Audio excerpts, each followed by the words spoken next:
galaxy far, far away is a lot more famous than it might sound, and with a brand new movie universe in the making, every dark corner or mystery in the Star Wars fiction is likely to be explored. But what about the stories that happen behind the scenes? We're setting our sights on the Star Wars Saga for the latest dose of rapid-fire movie trivia in Screen Rant's Know Your Movies, 20 Star Wars secrets that will blow your mind. Clever Cockpit.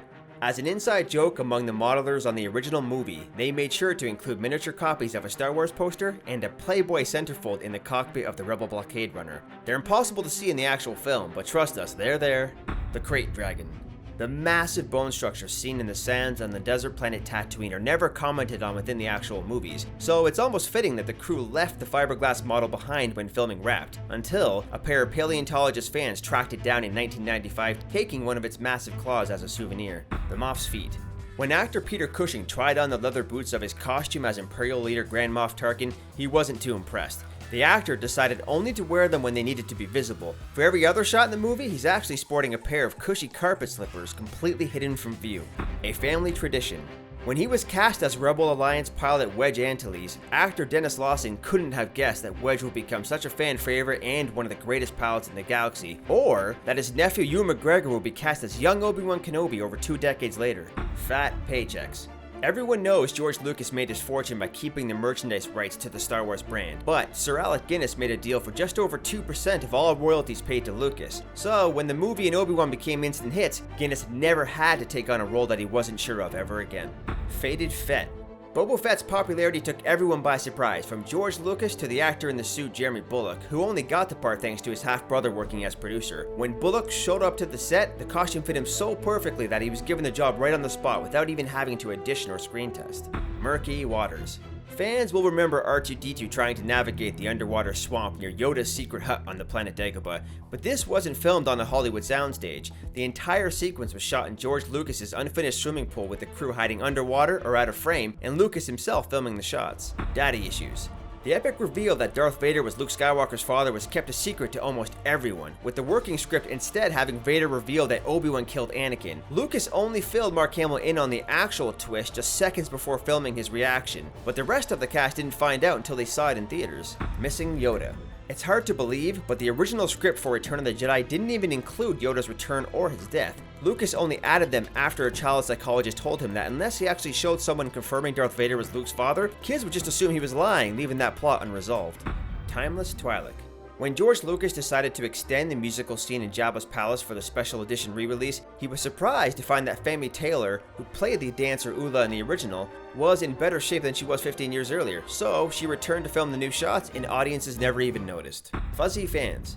The rise of CG effects was overly obvious in The Phantom Menace, but model makers were still behind some of the massive shots of the pod racer sequence in Mos Espa Grand Arena. To fill the stands with spectators, modelers hand-painted and placed almost 500,000 cotton Q-tips, with a fan blowing underneath to make them ripple like the real thing.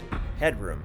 Since CG was used in almost every shot of Episode 1, the sets were actually only built to be as tall as the heads of the actors, with the rest of it filled out with green screen. Since he stands at 6'4", star Liam Neeson's added height cost a production close to $150,000 extra.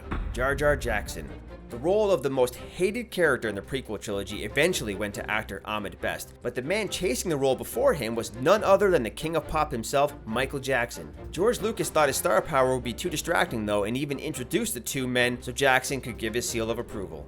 Multiple Mauls. Devoted fans know that Darth Maul is played by stunt performer and martial artist Ray Park, but the character's voice is actually delivered by Peter Serafinowicz, who later played a different kind of space warrior in Guardians of the Galaxy.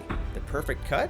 Fans have never, and probably will never see it, but rumors of a 6-hour cut of The Phantom Menace have swirled for years. According to Jake Lloyd, who played young Anakin, the people who did see that cut called it mind-bogglingly good, which means it's probably lost forever. Foreshadowing, literally. The shots of Anakin Skywalker's shadow while in Tatooine are too perfect, with Hayden Christensen's hairstyle giving him the same profile as Darth Vader. Apparently, this wasn't planned but noticed when he arrived on set, but they worked the entire scene into the finished movie. What's old is older. When it came time to create an older version of C-3PO for Episode 2, the filmmakers decided it would be easier to repaint and weather the original outfit. So in the prequel movie, fans are actually seeing the very same costume from the original trilogy, but before he was polished and updated. Dooku do-over. Actor Christopher Lee brought serious gravity to the role of Count Dooku, but the original character was going to be a woman serving as Palpatine's second apprentice. The design was of course changed, but the original version of that Sith warrior was instead used for the Clone Wars as Asajj Ventress, Dooku's own agent. Blue Aces. When The Force Awakens introduces ace pilot Poe Dameron and his fellow fighters of Blue Squadron, it's actually delivering on a decades-long plan, since Luke was originally going to be fighting with the same squad in the first movie. The blue paint didn't quite work back then with the effects, so they became Red Squadron instead. But finally, things can be set right. What's in a name? George Lucas thought of the name of his first R2 droid when a fellow film editor asked for Real 2, Dialogue 2, but the name of BB-8 was found a lot simpler. According to director J.J. Abrams, he just noticed that the droid looked like a capital B and an 8, so from there, the name of the new lovable droid was a little obvious. Those are some of our favorite bits of lesser-known Star Wars trivia, but what are yours? Let us know in the comments, and remember to subscribe to our channel for more videos like this one. May the Force be with you.